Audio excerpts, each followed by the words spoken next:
በተለያዩ ዓለማት አድዋ ተከብሯል። ግን በአድዋ ሰበብ የተለቀቀው የውሸት ቪዲዮ መነጋገሪያ ሆኗል። ለዘማሪው የተከፈተው ቻሌንጅ ጀርባ ያለችው ሴት ማንነትም በጣም አነጋጋሪ ሆነዋል። ማንነቷ እስከምን ድረስ ነው? እውነቱ እንመለከታለን።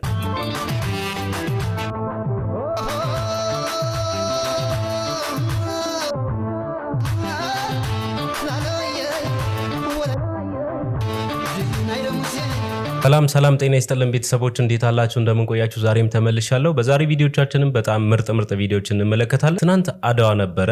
እንግዲህ በአድዋ ዙሪያ በጣም መነጋገር የሆኑ ቪዲዮዎች ተለቋል። የተለያዩ ዓለማት በተለያዩ መልኩ ተከብረዋል። የኛን ሀገር ብዙ ሰዎች እየተቹ ነው፣ እንደ ድሮ አንድነት በመሰባሰብ እያከበርን አይደለንም የሚሉ ሰዎችን ተመልክቻለሁ። ከሱ ጋር ተያይዞ ግን አሳፋሪ ቪዲዮ በጣም አሳፋሪ ያልኩትን ግለሰቦችም ደግሞ ምናልባት ለመጥቀስ እንሞክራለን። እናንተም ትታዘባላችሁ። ምርጥ ቪዲዮዎች እንዲሁም አዝናኝ አስተማሪ ቪዲዮዎች ሰብሰብ አድርጌላችኋለሁ። የእርቃን ቪዲዮ ጋር ተያይዞ ያለው ጉድ ሌላ ታሪክ ውስጥ ገብቷል። ከመጨረሻ ድረስ ከተከታተላችሁ ከኔ ጋር ከሆናችሁ ሐሳቦቻችሁን ኮሜንት ላይ ማጋራታችሁ እንዳትረሱ። ቪዲዮውን ስትጀምሩ ሁላችሁም ላይክ በማድረግ ጀምሩ። ለቻናሉም አዲስ ከሆናችሁ ሰብስክራይብ በማድረግ የሁልጊዜም ቤተሰብ እንድትሆኑ በዚሁ አስታውሳችኋለሁ። ከመጨረሻ ድረስ የትም እንዳትሄዱ። ሰበር መረጃው ጦርነቱ እንደተባባሰ ነው። በተለይ አንተ ባለህበት አብሽር የአድዋ ድል ነው። እኛ ሀገር ነው እንዴ መድፍ ተተኩሶ ነው ያለ። አድዋ ድል ባለው እንደዚህ ተኮሳል። አይዞ ጦርነቱን የማታቆም ከሆነ ኢትዮጵያ ወደ ኢራን ተኩሳለሁ ብላለች። ጸጉሯን ነው ወይስ ልብሷን ነው የምትተኩሰው? በዚህ ጦርነት ከኢራን ወይስ ከአሜሪካ ጎን ነው የምትቆመው? እስቲ መጀመሪያ ራሴን ችዬ ልቁም። ይሄ እኮ ኳስ ጨዋታ አይደለም ለድጋፍ የምቆመው። ነገራችን ላይ ይሄ ቀልድ ከእውነታ ጋር የተገናኘ ነው። ብዙ ሰዎች የማን ደጋፊ የማን ነቃፊ ናችሁ ተብሎ ይጠይቃሉ። ሰላም ለሁሉም ህዝብ በጣም ወሳኝ ነው። ኢትዮጵያውያንን ምን አገባን የሚሉ ሰዎች አሉ። የዚህ የኢራንና የእስራኤል ጦር በጣም ይመለከተናል። ቢያንስ በቀጥታ የሚመለከተን እዛ ሀገር ላይ የሚኖሩ የኢትዮጵያን ሲቲዝን ያላቸው ወይ ደግሞ ዜግነት ያላቸው ብዙ ማህበረሰቦች አሉና ይመለከተናል። በተዘዋዋሪ ደግሞ ከዛ የሚመጣው ነዳጅ ብዙ ነገሮች ይመለከቱና ፈጣሪ ሰላም ያወርድልን። ለሁሉም ለዓለም ህዝብ ሰላም ያወርድ። ወዴት ሄደ እዴ?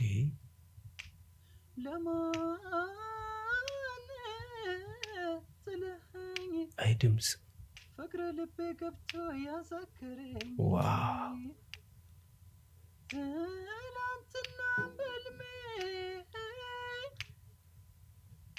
ዛሬም ካንተ ጋር አደርኩ።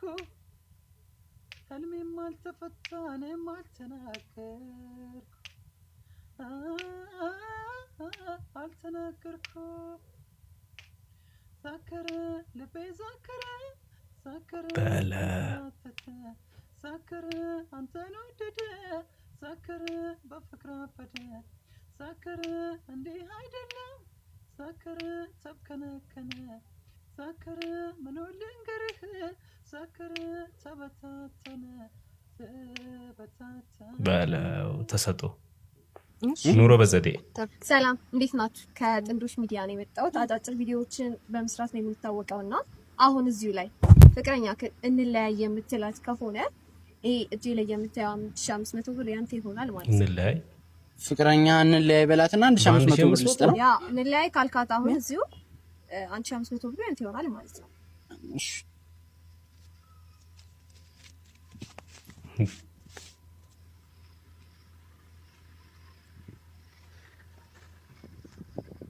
ሄሎ ሜላት፣ እንዴ ከጠግቦ ያለችው ፍቅረኛው አይደለች? በቃ ከዚህ በኋላ መለየት አለብን። አዎ በቃ ተለያይተናል። በቃ ከዚህ በኋላ ምንም የለንም እኔና አንቺ። በቃ መለየት አለብን። ቻው። ምን ማለት እንዴ? ቆይ ፍቅረኛ እሷ አይደለች እንዴ? እሷማ ፍቅረኛ አይደለች፣ ሚስቴ ነች፣ ባለቤቴ ነች። ምን 1500 ብር እኮ ለዘይት ላስቤዛ ይሆነናል ብዬ ነኝ። ለኡመር ዘይት እናመሰግናለን። አንተ መኪናው ቆሞ ነው ያለው። ቶሎ መታ እናርግ ስልቆሽ ምን አርጋ ነው ያስገቡህ? እኔ ምንም አላጠፋሁም። ስስ ፌስታል ይዛል ብሎ ነው ያስገቡኝ። አንተ አቃጥሎ አንተ ምን ሐሽሽ ማዛወር ጀመርክ? ምንድነው ፌስታል ውስጥ ቦምብ ነው ያስከው? ራስ የላከኝ ጫት ነው። ሌላ ምን ጫቱ? እንዴ አንተ ድንዝዝ ያስ ጫቱን በኮባይ ሳመጣም። እሺ ቆይ ሩብ ጫት ነው በኮባይ ይዤ ልመጣ እንደማታቅነም ትሆናለህ። ለኔማ መልስልኝ። ለኢንስፔክተር እንደዚህ አትለውም ነበር እንዴ? ምን አይነት ሰውዬ ነው? በቃ እንደሚሆን አርጋሱ ጠይኝ። እሺ ቆይ ምንድነው መፍትሄው አሉ? እነሱማ እያሉ ያለው ፌስታል ይዞ የተገኘ 2000 ብር ይቀጣል። ይሄ ነው 2000 ምን ባሉካ ናቸው እንዴ? እኔ ለባሉካውን በቅጡ አልከፈልኩ። እሺ ቆይ ጫቱስ? ቆይ ጫቱማ ዋና እዛ ሰውየው በኤግዚቢትነት ዋና ፖሊሱ በቃ እኔ እሱ ጋር ሊድ እሱን ላስፈታ። አንተማ አትጠቅምም እንዴ? አንተ ከጫት ከቅጠል እኔ ያልሻለህም ምን ሆነህ ነው? አንተ እንደሌለ ሲያውቁ 3 ቀንም ቢሆን አስረው ይለቁሃል። ኧረ አንተ ጥለኛ አትሂድ፣ በእናትህ ነው የምትሄደው። ኧረ ቢያንስ የሻማስጠኝ ሻብሬ በእናትህ ነው ጥለኝ የምትሄደው አብሬ። ኧረ በእናትህ ተው ራሱን ከበለ ጫት በኤግዚቢትነት ሲያዝ አስቡ። አይደርቅም ወይስ ሌላ ነገር ያደርጉበታል? ጫቱ ከባድ ነው። ያማል ቅኔ ዋለ ሰውየው። ማማ ቆንጂ ደህና ነሽ ወይ? እንዴት ነህ? ሰላም ደህና ነህ? እንተዋወቃ ደግሞ ቆንጂዬ ነክ። ማነው ስምህ? ወይ በጣም ነው የምታምረው ደግሞ። አንቺ ያምሻል እንዴ? እንዴ ምንድን ነው ልትቀድሚኝ ነው እንዴ? እኔ ለወራሽ እንትን ልጀነጅንሽ አንዴ መጣሁት። እንተዋወቅ ብለህ ቀድመሽ ታሰማምጭኛለሽ እንዴ አንቺ? እስኪ አንድ ቪዲዮ ላሳያችሁ ለተመልካቾች። I don't want peace. I want problems always. Mombali nanga kasongo mbona wewe songa libala kasongo yeah.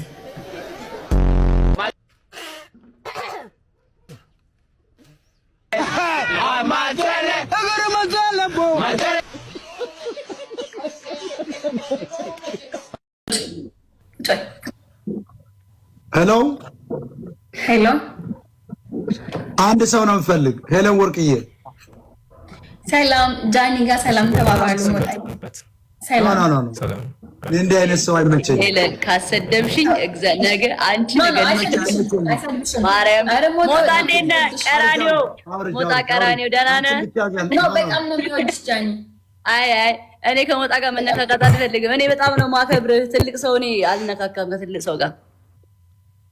ዋት ለምን ትደበቂያለሽ? እሺ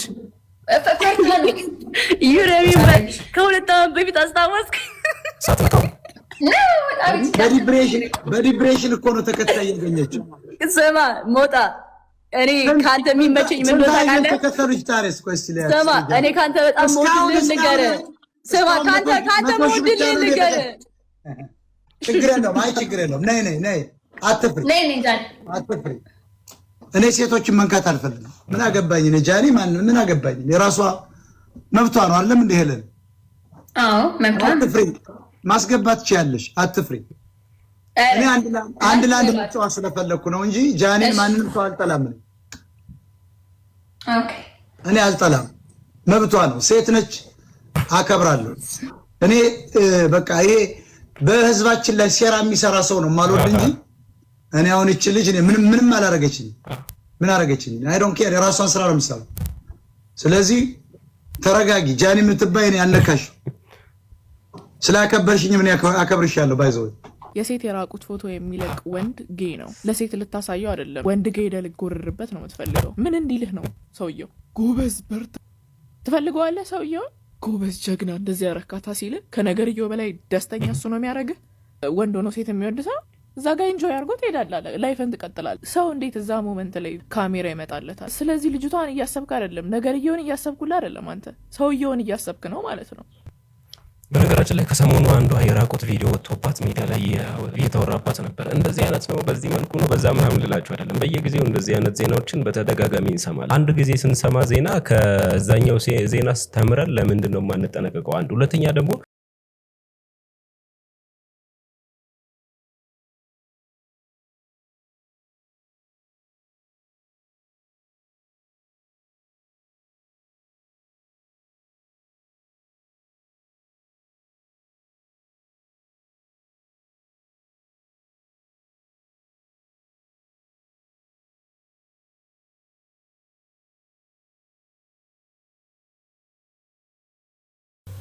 እኔ ይወዱኛል ወንዶች ብዬ በምርገበገብበት ሰዓት በምጨፍርበት ሰዓት ማለት ነው።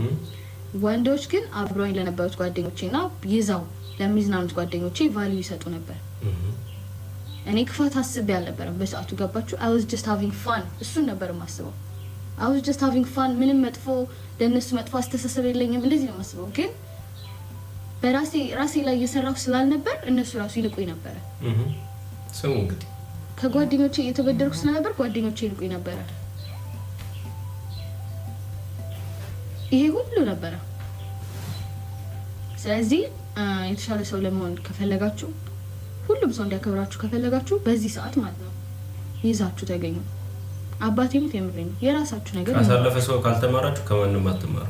የእውነት የራሳችሁ ነገር ሲኖራችሁ ነው ማንም የሚፈልጋችሁ። ኦቪስ አድዋ እንግዲህ በተለያየ መልኩ ለንደን ነው የተከበረው። በጣም ደስ ይላል። ኢትዮጵያ ያሉ አይነት ቫይብ ነው ያለው። በጣም ነው የሚያምረው። የተለያዩ አይነት ካልቸር አለባበሶች አሉ በጣም የሚያማምሩ። ብቻ የሁላችንም መገለጫ ነው አድዋ። ኢትዮጵያውያን የምንኮራበት ነው። እኔ አድዋ ጋር በጣም ብዙ ተቃውሞ ተነስቷል። አዲስ አበባ ውስጥ የተከበረውን ብዙ ሰው አልወደደውም። ሚዲያ ላይ እንዳየው ከሆነ ዋናው መከበሩ ነው። እሱ መውደድ የሰው ቴስት። እኔ የምላችሁ ሰው ቢዋሽ እንደዚህ ይዋሻል። ይህንን ሰው እየሰሙትና የምላችሁ ይኖራል። እስቲ ቪዲዮ ነው። ራሴ ሙዚየም ነኝ። በ1881 ዓመተ ምህረት ጦርነቱ በተካሄደበት ጊዜ ከብት እረኛ ነው ነበርኩት። ከዛ በኋላ ከ40 ዓመት ቆይታ በኋላ ዳግም እንደገና በመጣበት ጊዜ ያኔ ተሸንፎ የወጣ ሽንፈቱን ከሁሉ አስቀድሜ ተበበራችሁን ጠይቃችኋለሁ። እሱ ምን መሰላችሁ? የምለቃቸው ቪዲዮዎች እንደ በፊቱ እየታዩ ስላልሆነ ሁላችሁም ሼር አድርጉልኝ። እንዲሁም ደግሞ አካውንቴንም ገብታችሁ ደግሞ ኮፒ ሊንክ አድርጉልኝ እንደ በፊቱ እንዲታይ ማለት ነው። ታዲያ ወደ ጉዳይ ስገባ ምን መሰላችሁ? ውሸቶች እንግዲህ ሶሻል ሚዲያ ላይ ቢዋሹ እንግዲህ የተለመደ ነው ትላላችሁ። ነገር ግን በሀገሪቷ አለ በሚባል ሚዲያ ላይ ግን እንደነዚህ አይነት ውሸቶች ሲዋሹ ስታዩ ግን ያስደነግጣል። ይሄ ሰውዬ እንግዲህ አሁን ባለው አነጋገር መሰረት ከቆጠርነው እድሜው ወደ 128 ዓመት ይመጣል ማለት ነው። ይሄ ሰውዬ ስትመለከቱ ደግሞ 128 አይደለም በዛም የሚደርስ አይደለም። ስለዚህ እንደዚህ አይነት ውሸቶች እኔ በጣም ነው የሚያስደነግጠው። ያውም ደግሞ በጣም አድዋ ላይ ምናምን ራሱ የተዋጋ ሰው ነው ከነ ሚኒሊክ ጋር ከሌሎቹ ጀግኖች ጋር የተዋጋ ሰው ነው። ነገር ግን አሁንም በዚህ ሁኔታ ነው። አበላሌ ነው እንደዚህ ወጣት ያስመሰለ ወይስ ደግሞ ምንድነው ጠፍተ በማደግ ነው እንደዚህ የሆንከው? በጣም ነው ግራ የሚገባው። ይሄ ሰው ካሁኑ አቁም ካልተባለ ነገ ከነገ ወዲያ ደግሞ መጥቶ ሉሲ እንግዲህ ከዛፍ ላይ ስትወድቅ ደግሞ ያዩዋት እኔ ነኝ ብሎ ደግሞ መናገሩም አይቀርምና እባክህ አቁም ነው የምንለው።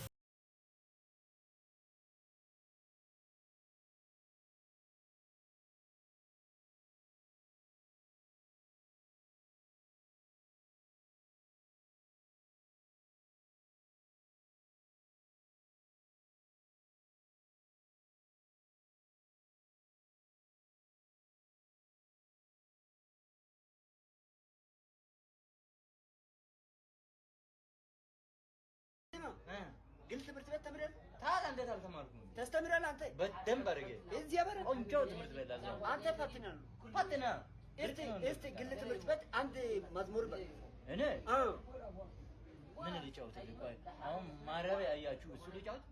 እስቲ ማረቢያ ተለዲ ጥልበና ባክ አጋኦኔ ማርቆሳ አጋኦኔ ኡፋይሳ ማረቢያ ተለዲ ጥልበና ባ ስማ እንኳን ግል ትምህርት ቤት በግል ትምህርት ቤት በር ያላለፍክም እኔ አንተ ተምረህ ስማ እባክህ ምንም የተማርክ ምንም ነገር ፕቲ ራሱ ተማሪ አይደለም። ዝም ብዬ ለጨዋታ ነው ጠየቁት። ግን ማለት ነው እሺ ሌላ ጥያቄ ነው። አይ ወንድና ሴት ፍላጎት ሲኖር ቀድሞ የሚጠይቀው ማን ነው? ወንድ ነው ሴት ነው? እስቲ ስሜት ሲፈልግ ስለ ስሜት ታውቃለህ መቼም ወንድ ነው ብዬ አስባለሁ። ግን ወንድ ነው ሴት ነው ቀድሞ የሚጠይቀው? እሱ እንደገነፈለው ነው። ወንዱ ከገነፈለበት ወንዱ ይሮጣል። ሴቷም ከገነፈለ ሴቷም እንደ ሁኔታው ነው። ዝም በል በቃ እኔ በቃ ስማ ዝም በል በቃ እናንተ ትምህርት ገነፈልከው እውቀቱ ያለ መስሎኝ አንተ በግል ትምህርት ቤትም አላለፍክም በስሜትም አላለፍክም። ከሁለቱም ባክነ የቀረሱ ነው ብኩን ነው። አያ ገነፈልካ እናንተ ጋምፕላሉ ጋምፖ እናንተ አበላሻሉ ቃሳብሬ ሽምፕላ አዶናይ ካስጀምረው የዘማሪ ገብረ ዮሐንስ የመኪና ቻሌንጅ ጀርባ ያለችው ሴት ማን ናት? የመጀመሪያ ክሊኒኬን ስከፍት የቤት ኪራይ የምከፍለው አጥቼ ብዙ እንግልትና የስነልቦና ጫና ደርሶብኛል። ለከፍቴ ምክንያት ሶሻል ሚዲያን መጠቀሜ ነው። ሶሻል ሚዲያን መጠቀም የጀመርኩት የመጀመሪያ ስራዬን ከጀመርኩ ከ3 እና 4 ወራቶች በኋላ ነበረ። የልብ ሐኪም እንጂ የጥርስ ሐኪም እሆናለሁ ብዬ አስቤ አላውቅም የምትልን ሰላማዊት የብዙ ሰዎችንም ሳቅና ፈገግታ የመለሰች የብዙ ሰዎችንም የጥርስ ጤና የጠበቀች ጀግና ወጣት ስራ ፈጣሪ ነች። ዛሬ ላይ ከ100 በላይ ሰራተኞችን ቀጥራ በዓለም አቀፍ ደረጃ በጣም በሚያስደንቅና በጣም እጅግ ውብ በሆነ መልኩ የጥርስ ስፔሻሊቲ ዴንታል ክሊኒክ መሃል ቦሌ ላይ ከፍታ በመላው ምስራቅ አፍሪካም 2 ጊዜ ቤስት ኢንቪዛላይነር ፕሮቫይደር በሚል ሽልማቶችን ወስዳለች። የማይታይ ብሬስ ወይም ደግሞ ኢንቪዛላይነር ወይም ደግሞ ኢንቪዚብል ብሬስ የሚባለውንና አርቲስቶቻችን ቱርክና ዱባይ እየሄዱ የሚሰሩት የነበረውን የሆሊውድ ስማይልንም ለመጀመሪያ ጊዜ ኢትዮጵያ ውስጥ ያስተዋወቀችን ዶክተር ሰላማዊት ሞገስ ነች። በነገራችን ላይ መቄዶንያ ውስጥ የጥርስ ሕክምና ክሊኒክ አላት። እሱም ለታማሚዎች ያደረገችው የበጎ አድራጎት ነፃ አገልግሎት የምትሰጥበት የራሷ ክሊኒክ እዛው ይገኛል። በነፃም የጥርስ ሕክምና አገልግሎትን እየሰጠች ትገኛለች። ቢዝነሳቸውን ራሳቸውን ሶሻል ሚዲያ ላይ ተግተው በማስተዋወቅ ሚሊዮነር ከሆኑት ወጣት ስራ ፈጣሪዎች መካከል አንዷ ዶክተር ሰላማዊት ነች። ስማይል ስፔሻሊቲ ዴንታል ክሊኒክም የከተማዋ መነጋገሪያና አንደኛ የጥርስ ሕክምና ክሊኒክ መሆኑን ችሏል። ለወጣት ሴት ስራ ፈጣሪዎች ይቻላል የሚለውን ነገር ላሳየችልን በጥርስ ዘርፍ ተግዳ ለምትሰራው በእርዳታ ዘርፍም ደግሞ ደከመኝ ሰለቸኝ ሳትል እርዳታዎችን ለምታደርገው ዶክተር ሰላማዊት ሞገስ እጅግ በጣም እናመሰግናለን። ለስማይል ስፔሻሊቲ ዴንታል ክሊኒክ የቲክቶክ አካውንትም 1 ሚሊዮን የተጠየቀው ግን እኛ ከ1 ሚሊዮን በላይ በማድረግ ፍቅራችንን ማሳየት ይገባናል። እናመሰግናለን። በጣም በሴትነት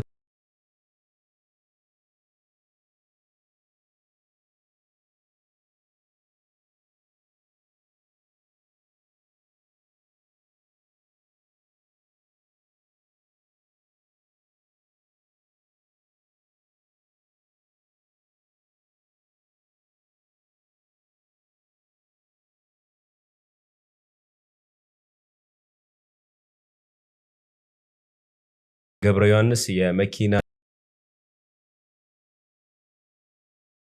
ቻሌንጁን ስለሰጡ ብቻ ሳይሆን ከዚህ በፊትም ብዙ ነገሮች ከሰሩት ሴቶች ጀግና የእውነት በጣም ክብር ይገባታል።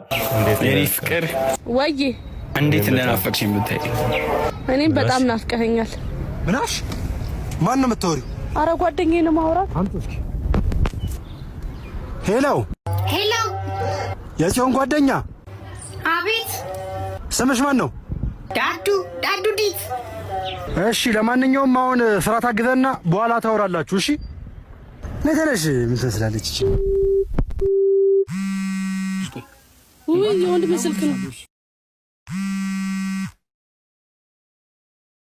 ሄሎ ሄሎ፣ ማን ልበል? ናሁም ነኝ፣ የጽዮን ታላቅ ወንድም። ቅድም ድምፅሽን ስሰማው ልቤ ድንግጥ ነው ያለልሽ። አይዞ እንድትይኝ ሳይሆን አንቺን እህቴን ከጓደኝነት አልፎ ላዛምዳችሁ ስለፈለግኩ ነው። እንዴት? ያው እኔና አንቺ በደንብ ስናወራ ስንቀራረብ እየተገናኘን አንዳንዴ ወክ ያው አለ አይደለ ፊልም ምናምን እንድናይ ብዬ ነው። ከማን ጋር ነው የምታወሪው? ኧረ ጓደኛዬ ነች። አፍሽን ሞልተሽ ጓደኛዬ ትያለሽ እንዴ? አምጪው ስልኩን። ሄሎ ቤተሰቦች የዛሬ ቪዲዮቻችን እነዚህ